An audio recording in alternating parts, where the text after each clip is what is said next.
چگونه وصفش کنم؟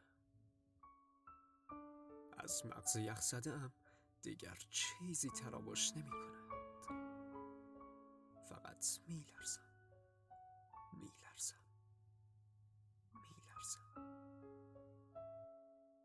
سکوت و این کاغذ همیشه خالی و خودکاری که لای انگشتانم می رقصد مدت هاست تنها همدم منند.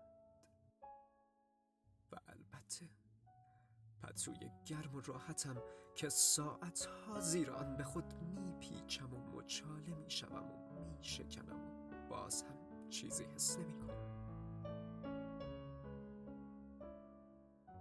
چگونه وصفش کنم؟ دردی را که سال هاست از وجودم تغذیه می کند چگونه وصف کنم؟ کدام واژه است که بتواند کاغذ سفید پیش رویم را از مشکی خود پر کند؟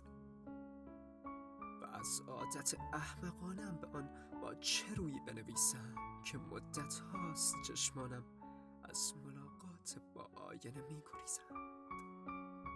تناقض مضحک سوختنم از این سرما را چگونه بنویسم؟ پیش روی چشمان خشکم از دلتنگیم برای حقیق چگونه بنویسم؟ از دلتنگیم برای تو چگونه بنویسم؟